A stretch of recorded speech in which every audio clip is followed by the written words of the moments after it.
Elder वो हमेशा के लिए मर चुके हैं? तो इसका आंसर है सिंपली नो। वो हमेशा के लिए नहीं मरे हैं, वो वापस आते हैं। लेकिन वो कब वापस आते हैं और उनको आना क्यों पड़ता है वापस, तो आपको बता दें, ये जो श्रेक एकेडमी है ये पूरी तबाह हो जाती अगर यहाँ पर एल्डर मून नहीं आते बचाने के लिए। क्योंकि यहाँ पर फाइट होने वाली थी बीस्ट वर्सेस ह्यूमंस, यानी कि जो दाइतियान नाम का एक बंदा होता है जो कि लेवल 99 का बंदा था, जिसको टक्कर सिर्फ और सिर्फ एल्डर मून दिया कर सकते थे पूरे सोल लैंड कॉन्टिनेंट में। वो बंदा पूरे आ जाता है बंदों के साथ में हमला करने श्रेक एकेडमी के ऊपर। और वीडियो के आखिर में आपको कुछ बहुत स्पेशल बताएंगे हम, इस वीडियो को देखते रहना। गाइस, वीडियो में आगे बढ़ने से पहले आपको हम बताना चाहते हैं हमारी मेंबरशिप के बारे में, जहां पर कि हम आप लोगों को सिर्फ 29 रुपीज में जो मेन फाइट होती है ना सारी डोंगास की, वो आपको दे रहे हैं। अभी यहाँ पर हमने सोलन 2 की मेन फाइट डाल दी है। फ्यूचर में ज़ियाउल वर्सेस घूमते आंटी वाली फाइट आने वाली है। परफेक्ट वर्ल्ड की मेन फाइट आएगी, सॉलिड स्टार की मेन फाइट आएगी, थ्रोन ऑफ सील की आएगी और तो द ग्रेट रूलर की भी आएगी। सिर्फ 29 रुपीज़ में आपको बहुत कुछ देखने के लिए मिल जाएगा यहाँ पर। मतलब आपकी जो मेंबरशिप होगी वो बिल्कुल वर्थ इट होगी। और तो और इसके अलावा आप हमें भी थोड़ा बहुत सपोर्ट कर दोगे। और सही बता रहे हैं, इस टाइम पर ना इस लेवल पर जो यूट्यूबर होता है उसको बहुत ज़्यादा सपोर्ट की जरूरत होती है। अब गाइस, हमें पता है कि आप लोगों में से काफ़ी लोग इसको अफोर्ड नहीं कर सकते हैं, और अगर आप लोग मेंबरशिप नहीं ले सकते हैं तो भी इट्स फाइन, नो प्रॉब्लम्स यार। क्योंकि आप लोग हमारे वीडियोस को देख रहे हैं, वही हमारी एक बहुत ज़्यादा बड़ी चीज़ है, बहुत ज़्यादा मायने रखती है। बट अगर आप लोग मेंबरशिप ले सकते हैं और आप लोगों को लगता है कि हाँ ये वर्थ इट है 29 रुपीज़ में, जो हमने कम से कम 1 महीने तक की जो एडिटिंग हमें लगेगी इन फाइनल वीडियोस को बनाने में, अगर आपको लगता है कि 29 रुपीज़ हमें उतनी मेहनत के लायक हैं, तो आप लोग हमारी मेंबरशिप को ले सकते हैं।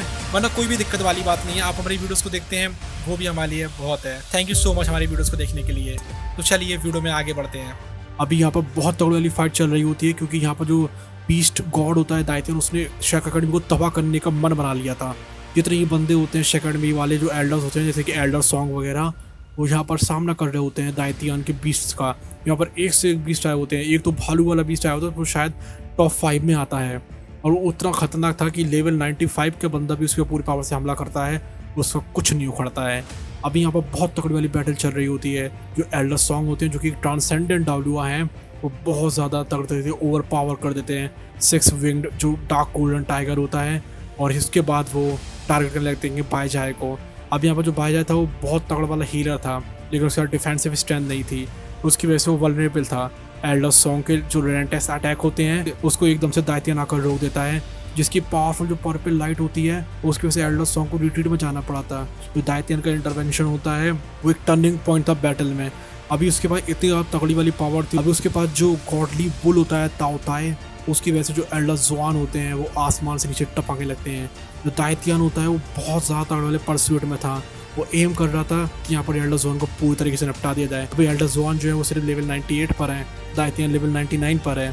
और अगर एल्डर ज़ुआन कैसे भी करके 99 पर पहुँच भी जाते हैं ना लेवल, तभी वो दाइतियन का सामना नहीं कर पाए, क्योंकि उसके पास बहुत कुछ है। अभी यहाँ पर उसको पता था जो एल्डर ज़ुआन है वो उसका कुछ भी नहीं कर सकते हैं, इसलिए जो डिफेंडर्स रहते हैं श्रेक एकेडमी के, उनको लगने लगा था कि भैया हम लोग तो मरने वाले, क्योंकि एल्डर ज़ुआन से ज़्यादा तो कुछ ताकतवर था ही नहीं वहाँ पर। अब यहाँ पर दाइतियन आ गया था और वो अपनी एडवांटेज का पूरा फ़ायदा उठा रहा था। लेकिन तभी यहाँ पर एक बहुत ज़्यादा तगड़ी वाली पूरी आवाज़ गूंजती है, और उसकी वजह से दाइतियन वहीं के वहीं रुक जाता है। ये जो आवाज़ थी वो थी ड्रैगन गॉड डालुआ मुएन की, जिनकी स्पिरिट जो रहती है वो गोल्डन ट्री में से बाहर निकली आती है। जो मुएन की आत्मा होती, स्पिरिट होती है, वो अभी तक अपनी पावर को बचा कर रखे हुए थे, इसलिए क्योंकि उनको पता था कि कभी ना कभी श्रेक एकेडमी को बताना पड़ेगा उनको, इसलिए वो गोल्डन ड्रैगन में हो जाते हैं, बल जाते हैं, और जो दाइतियन का अटैक होता है उसको काउंटर करने लगते हैं। एकदम से जो अपीयरेंस हुआ था मुएन एल्डर का, उसकी वजह से यहाँ पर एकदम से टेम्पररी स्टेलमेट आ जाता है, रुक जाते हैं सब लोग। जो मुएन थे वो दाइतियन को जाकर निपटाने की कोशिश करने लगता है और कहते हैं कि तुमने मेरी श्रेक एकेडमी को हमला कैसे करा। अब यहाँ पर एल्डर मून को याद दिलाते हैं कि उसका क्या हाल हो सकता है अगर यहाँ पर उसने श्रेक एकेडमी के ऊपर हमला किया, लेकिन दाइतियन को कोई फर्क पड़ता ही नहीं है, वो एक और रिजल्ट करने के लिए आ जाता है। लेकिन यहाँ पर जो एल्डर मून की एंट्री थी उसकी वजह से बैटल के डायनामिक शिफ्ट हो चुके थे। जो एल्डर मून की स्पिरिचुअल इम्प्रिंट था वो एल्डर ज़ुआन के साथ कंबाइंड हो जाता है, उसकी वजह से जो एल्डर ज़ुआन रहते हैं वो एक और बार रिवाइव हो जाते हैं, और उनका जो फॉर्म रहता है पूरा ट्रांसफॉर्म हो जाता है। जो एल्डर ज़ुआन था उनका न्यू फॉर्म था ताओताए, जो कि एक ड्रैगन गॉड के 9 सन थे। वो सिग्निफाई कर रहा था फ्यूजन एल्डर मून का और एल्डर ज़ुआन की स्ट्रेंथ का। ये जो ट्रांसफॉर्मेशन था उसकी वजह से पूरी श्रेक सिटी में एक ट्रांसफॉर्मेशन आ गया था। जो ताओताए रहते हैं उनके जो गोल्डन स्किल्स रहते हैं और जो ड्रैगन एलिमेंट्स थे वो एक पावरफुल रिसर्जेंस दिखा रहे थे दाइतियान के थ्रेट के लिए। यहाँ पर जो हिस्टोरिकल कंटेक्स्ट होता है ड्रैगन गॉड्स की लीनियज का, उनका जो रूल होता है और जो इवेंचुअल डाउनफॉल हुआ था उसकी वजह से जो सिचुएशन होती है बहुत ज़्यादा ग्रेव हो जाती है। गाइस, अगर आपको एक ऐसी जगह चाहिए जहाँ पर कि आपको सारी डोंगो के एपिसोड्स एक दिन पहले मिल जाते हैं और जहाँ पर आपको नोवेल के लिंक्स भी मिल जाते हैं, जहाँ पर आपको नोवेल पढ़नी होती है, मांगा के लिंक्स मिल जाते हैं, या फिर आपको अपडेट्स जाननी होती है जैसे कि जूनर कब आ रही है बैटलफील्ड एवेंट्स में या परफेक्ट वर्ल्ड में आगे क्या होने वाला है, स्वॉर्ड स्टार में क्या होने वाला है, तो उसके लिए हमने एक जगह बनाई है जो कि हमारा टेलीग्राम ग्रुप। अगर आप उस ग्रुप को ज्वाइन कर लेते हैं तो आपको सब कुछ मिल जाता है वहाँ पर, यहाँ तक कि बैटल थ्रू द हेवंस आपको हिंदी में देखने के लिए भी मिल जाती है। आपको बस उधर पे पूछना होता है कि भाई इसका लिंक दे दो, तो वहाँ का जो एडमिन है वो आपको सब कुछ दे देते हैं। तो आप लोग हमारे टेलीग्राम ग्रुप को ज्वाइन कर सकते हैं। और तो और अगर आपको हमारे व्हाट्सएप ग्रुप को ज्वाइन करना है तो वो भी आप कर सकते हैं, वहाँ पर भी आपको ये सब कुछ मिल जाएगा। दोनों में से आप कुछ भी ज्वाइन कर सकते हैं, दोनों का लिंक हमने डिस्क्रिप्शन में देकर रखा है। तो चलिए वीडियो में आगे बढ़ते हैं। अब यहाँ पर जो ड्रैगन का फॉल तो हो गया था, लेकिन उनकी जो लेगेसी थी वो अभी भी यहाँ पर बची हुई थी, जिसकी वजह से बैटल का आउटकम था वो शिफ्ट हो सकता था। जो एल्डर मू का इंटरवेंशन था उससे पता चलता है कि वो कितना ज़्यादा प्रोटेक्ट कर रहे हैं, मरने के बाद भी वो शेक एकेडमी को प्रोटेक्ट करने में लगे हुए हैं। अभी इस बैटल में जो एल्डर सॉन्ग रहते हैं वो बाई जाए को यहाँ पर टारगेट करने लगते हैं, लेकिन जो दाइतियान रहता है उनको यहाँ पर इंटरप्ट कर देता है, जिसकी वजह से एल्डर सॉन्ग जो की लड़की होती है उनको वापस रिट्रीट करना पड़ता है। अब एक बहुत ज़्यादा फियर्स बैटल में एल्डर सॉन्ग टारगेट कर रहे थे बाईजाए को, लेकिन तभी यहाँ पर दाइतियान आ जाता है और उसको इंटरप्ट कर देता है और उसको फोर्स करता है कि उसको रिट्रीट करना पड़ेगा। जो एल्डर जुआन थे जो कि दाइतियान से डिफीट हो चुके थे एकदम से रिवाइव हो जाते हैं, क्योंकि उनके पास ड्रैगन गॉड डालुआ मुएन की स्पिरिट आ गई थी। मुएन एक पार्ट को प्रिजर्व कर लेते हैं उसकी पावर के गोल्डन ट्री के अंदर, जिसकी वजह से वो यहाँ पर ट्रांसफॉर्म हो पाते हैं गोल्डन ड्रैगन में, इससे कि वो शेक सिटी को बचा सकें। और यहाँ पर एक टेम्प्ररी कम से कम कह सकते हो कि उन्होंने इस बैटल को बराबर लेवल पर ले आए थे। एल्डर मू की जो स्पिरिट थी वो एल्डर जुआन के साथ यहाँ पर मिक्स हो जाती है, जिसकी वजह से वो ताई में बदल जाते हैं, जो कि एक ड्रैगन गॉड के 9 सन्स कहलाते हैं। और यहाँ पर उनका जो पावरफुल फॉर्म होता है वो बहुत ज़्यादा तगड़ा था दाइतियान के अगेंस्ट में। एल्डर मू ने एल्डर जुआन को यहाँ पर अपने सक्सेसर की तरह चुना था, क्योंकि उनकी काफ़ी ज़्यादा स्ट्रॉन्ग मार्शल सोड ब्लड लाइन थी। अभी यहाँ पर काफ़ी ज़्यादा डिबेट्स हुई थी सीकॉर्स पैवेलियन में, लेकिन फिर भी उन्होंने एल्डर मू को ही चुना था। एल्डर मू बिलीव करते थे कि एक लौता तरीका दाइतियान के अल्टीमेट डार्कनेस एबिलिटीज़ को काउंटर करने के लिए सिर्फ और सिर्फ सुपीरियर ड्रैगन ब्लड लाइन ही है।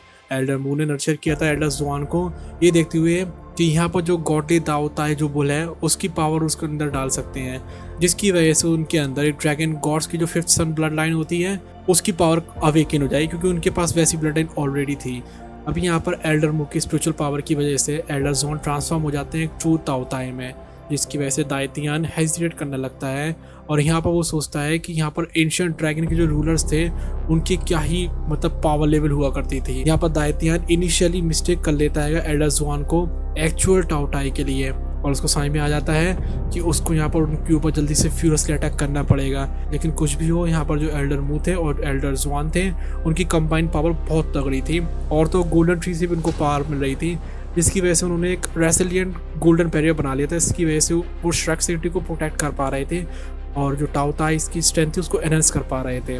दाइतियान होता है उसने अपनी अल्टीमेट टेक्निक को अनलीश कर दिया था, जिसका नाम था मिरियाड ड्रैगन फ्लेम्स।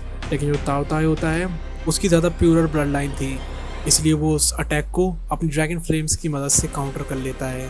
ताओ की रोल रहती है और उसको सपोर्ट मिला था गोल्डन ट्री के अक्यूमुलेटेड पावर की। तो यहाँ पर उसकी वजह से जो सोल बीस्ट होते हैं जिनकी ड्रैगन ब्लड लाइन होती है ना, वो तो वैसे से नीचे झुका लेते हैं। जो गोल्डन प्रोटेक्शन रहती है ताओ के हेड की, वो पूरे अटैक्स को दाइतियान के एब्जॉर्ब कर ले रहे थे, जो और दिखा रहे थे कि यहाँ पर जो कंबाइंड माइट है एल्डर जुआन एल्डर मू की और गोल्डन ट्री की, उसकी वजह से दाइतियान को भी यहाँ पर रिट्रीट में जाना पड़ेगा। जो पावरफुल फ्यूजन था उसकी वजह से बैटल का पूरा मोमेंटम चेंज हो चुका था। और अभी यहाँ पर जितनी भी जो लेगेसी होती है और जो स्ट्रेंथ होती है शेक एकेडमीज के डिफेंडर्स की, एकदम से उनको बूस्ट मिल जाता है, क्योंकि उनको लग रहा था कि मे भी शायद यहाँ पर वो जीत सकते हैं। अभी यहाँ पर जो ड्रामेटिक कन्फ्रंटेशन होता है जिसमें कि एल्डर जुआन ट्रांसफर हो चुके थे ताओ ताई में, वो थोड़ी सी जो बॉडी का हिस्सा रहता है दाइतियान के उसको वो एब्जॉर्ब कर लेते, सोलो कर लेते हैं, और जो उसकी पूंछ रहती है टेल उसको भी एब्जॉर्ब कर लेते हैं। और यहाँ पर जो दाइतियान रहता है वो काफ़ी ज़्यादा स्ट्रगल करना शुरू कर देता है। अभी यहाँ पर दाइतियान काफ़ी ज़्यादा स्ट्रगल कर रहा था, लेकिन फिर भी जो ताओ ताई की स्ट्रेंथ थी उसकी वजह से उसको हिल ही नहीं पा रहा था। जब ताओ ताई की जो गोल्डन लाइट होती है एक्सपैंड हुई थी, उसकी वजह से यहाँ पर जो दाइतियान है तो पूरा ख़त्म ही होना शुरू हो जाता है। और फाइनल मूवमेंट्स में वो कहता है कि पूरा तरीके से ऑल आउट अटैक कर दो शेक सिटी के ऊपर, नहीं तो यहाँ पर तो वो वैसे ही मर जाएगा। जो गोल्डन ट्री की प्रोटेक्टिव बैरियर होती है जिसने कि सेफ गार्ड करके रखा था शेक सिटी को, वो वैनिश हो जाती है क्योंकि यहाँ पर उसकी पावर डिप्लीट हो गई थी। इसकी वजह से यहाँ पर इंटेंस बैटल खत्म होना शुरू हो जाती है। ये जो डुअल था एल्डर ज़ुआन और उसको सपोर्ट कर रहे थे एल्डर की स्प्लिट और गोल्डन ट्री, और जो दायतियान था जो पावरफुल जो गोल्डन आइज होती हैं ब्लैक ड्रैगन किंग की, वो डेमोन्स्ट्रेट कर रही थी स्ट्रेंथ को एक पीक टाइटल डाउलियो जो होता है उससे भी ज़्यादा बढ़कर, मतलब लेवल 99 के जो डाउलियो होते हैं उससे भी ऊपर ही पहुंच गई थी उनकी लेवल। यानी वो हाफ गॉड तो बन ही गए थे, वैसे हाफ गॉड ही कहलाता है 99 लेवल वाला बंदा, बट उसकी भी वो काफ़ी करीब पहुंचे थे गॉड टियर के।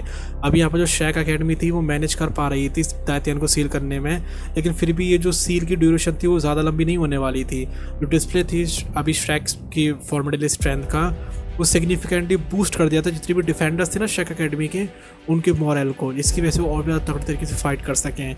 अभी यहाँ पर दायतियान की फाइनल कमांड आती है और जो बीस्ट वेव रहती है ग्रेट स्टार ऑफ फॉरेस्ट में से, वो रिन्यू हो जाती है और पूरा का पूरा एजॉल्ट छोड़ देते हैं वो सिटी के ऊपर। जो सीजिंग होते हैं वो ऑर्डर करते हैं कि यहाँ पर जो जूजी डिवाइन क्रॉसबो कैनन्स हैं उनको फायर किया जाए, जिसकी वजह से यहाँ पर हंड्रेड्स ऑफ जो हाई एक्सप्लोजिव बॉम्ब्स रहते हैं सोल बीस्ट के ऊपर आकर गिरने लगते हैं। उनके डिफेंसिव मैन्यूवर्स तो काफ़ी ज़्यादा तगड़े थे, लेकिन फिर भी जो बॉम्बार्डमेंट था उसकी वजह से काफ़ी ज़्यादा कैजुअलिटीज़ हो जाती हैं। एल्डर सॉन्ग जिनकी बहुत तगड़ी वाली एजिलिटी थी वो हैरेस कर लेते हैं बायजाय को और उसके प्रोटेक्टर्स को, और यहाँ पर जो इफेक्टिव हीलिंग होती है ना उसको वो रोक पा रहे थे सोल बीस्ट के। जो सोल बीस्ट होते हैं उनकी इंटेलिजेंस और कोऑर्डिनेशन कम थी ह्यूमन से कंपैरिजन में, जिसकी वजह से उनको काफ़ी ज़्यादा हैवी लॉसेस हो रहे थे। ऐसे ऐसे वो शेक सिटी में आगे बढ़ते जा रहे थे। अभी सिटी वॉल्स पर जो शेक के सोल मास्टर्स होते हैं वो इक्विप थे सोल रे स्पीयर से, वो रिपेल कर रहे थे अटैकिंग बीस्ट को बहुत ज़्यादा प्रिसाइज और डेडली फोर्स से। यहाँ पर जो शेक सिटीज़ के डिफेंडर्स होते हैं उन्होंने जैसे तैसे करके अपर हैंड ले लिया था, तो वो भी यहाँ पर बैकअप की तरह आ जाता है दायतियान को मारने के लिए। जो डीनियान शाओजे होते हैं वो यहाँ पर एल्डर की स्पिरिचुअल प्रेजेंस की वजह से काफ़ी ज़्यादा उनको अच्छा लगने लगा था। वो सोचते हैं कि यहाँ पर जो शेक अकेडमी की पोजीशन है उसको आगे बढ़ाएंगे। इन सब के बीच में जो बाय बाय होता है वो डिलीवर करता है ट्रबलिंग न्यूज़ ह्यूआ के एक्शन के बारे में और समझाता है कि ये सब कुछ हो क्यों रहा है। तो हम आपको जो वीडियो में एंड में बताने वाले थे वो ये था कि यहाँ पर एक वैंग कुयर नाम की लड़की होगी जो कि बिल्कुल वैंग दोंगर की तरह ही दिखेगी और वो हुआओ की लाइफ में आ जाएगी, और यहाँ पर वो हुआ से बहुत ज़्यादा प्यार पड़ जाती है। लेकिन आखिर में उसको समझ में आता है कि जो हुआओ है कि वो सिर्फ वैंग दोंगर को ही बिलोंग करता है और सिर्फ उसी से ही प्यार करता रहेगा, इसलिए वो अपने आप को सेक्रीफाइस कर देती है और उसकी जो पावर रहती है वो हुआओ को दे देती है। अब यहाँ पर जो वैंग कुयर थी वो कह सकते हो तो उनकी प्रिंसेस थी। जो बीस्ट्स होते हैं यहाँ पर जो स्टार ऑफ फॉरेस्ट था वहाँ की वो प्रिंसेस थी, और वो यहाँ पर जो स्टार ऑफ फॉरेस्ट है उसको काफ़ी ज़्यादा आगे ले जा सकती थी। मतलब ये समझ सकते हो कि वो बीस्ट्स की पावर थी एक तरीके से। लेकिन यहाँ पर जो वैंग कुयर थी वो तो मर गई थी, जो कि बीस्ट थी असल में, लेकिन वो फॉर्म लेकर आई हुई थी एक लड़की का। इसलिए यहाँ पर जो दायतियान होता है वो बहुत ज़्यादा गुस्सा हो जाता है क्योंकि उसकी प्रिंसेस मर चुकी थी एक तरीके से। इसलिए यहाँ पर शेक अकेडमी को वो हमला कर देता है और वो कहता है कि जल्दी से हुआओ को हम लोग को सौंप दो और हम तुम्हें ऐसे छोड़ के चले जाएंगे। लेकिन वो लोग सौंपते नहीं हैं और फाइट ऐसी चलती रहती है।